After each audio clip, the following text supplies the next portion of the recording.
ദൈവത്തിൻ്റെ സ്വന്തം നാട്ടിൽ നിന്ന് വന്ന നമുക്ക് എപ്പോഴും ആരാധനാലയങ്ങൾ ഒരു വികാരമാണ്. അല്ലെങ്കിൽ ശരിക്കും പറഞ്ഞാൽ അത് നമ്മുടെ ഒരു പ്രത്യേക ഒരു സന്തോഷമാണ് അല്ലേ. അപ്പം നമ്മുടെ നാട്ടിൽ നിന്ന് വന്നു കഴിഞ്ഞിട്ട് നമുക്കിവിടെ നമ്മുടേതായ ഭാഷയിൽ ഒരു പള്ളി ഉണ്ടാകുക എന്ന് പറയുന്നത് ഒരു ശരിക്കും പറഞ്ഞിട്ടുണ്ടെങ്കിൽ നമുക്ക് അത്യധികം സന്തോഷിക്കാൻ പറ്റുന്നൊരു കാര്യമല്ലേ.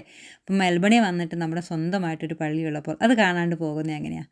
അപ്പം ഇതാണ് നമ്മുടെ മെൽബണിലെ saint Thomas Syro Malabar parish കേട്ടോ. മെൽബണിലെ സൗത്ത് ഈസ്റ്റിൽ ആണിതിപ്പോൾ സ്ഥിതി ചെയ്യുന്നത്. ഇപ്പം പുതുതായിട്ട് പണിത പള്ളിയാണ്. നമ്മുടെ സ്വന്തം നാട്ടിലത്തെ എല്ലാ തരം എന്നാ പറയുക നമുക്ക് ഫീലിങ്സും കിട്ടുന്ന നമ്മുടെ സ്വന്തം പള്ളി. അപ്പോൾ നമുക്കൊന്ന് ജസ്റ്റ് കയറി കണ്ടിട്ട് വന്നാലോ. ഞങ്ങളും ശരിക്കും ഈവനിങ് ആയപ്പം ഇവിടം വരെ വന്നിട്ട് പള്ളി ഒന്ന് കണ്ടിട്ട് പോകണ്ടേന്ന് വെച്ച് ഞങ്ങൾ വന്നതാണ്. കറക്റ്റ് സമയത്ത് കുർബാന ഉണ്ടായിരുന്നു. അതുകൊണ്ട് ഞങ്ങൾക്ക് കുർബാനയും കൂടാൻ പറ്റി.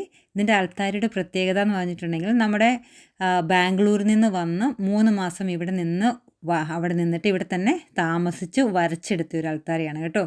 അപ്പോൾ നമുക്ക് ജസ്റ്റ് ഒന്ന് പള്ളി കണ്ടിട്ട് വരാം. ബാക്കി നമുക്ക് വിശേഷങ്ങൾ മറ്റൊരു വീഡിയോയിലേക്ക് കാണാം കേട്ടോ. അപ്പോൾ ശരി, ബൈ ബൈ.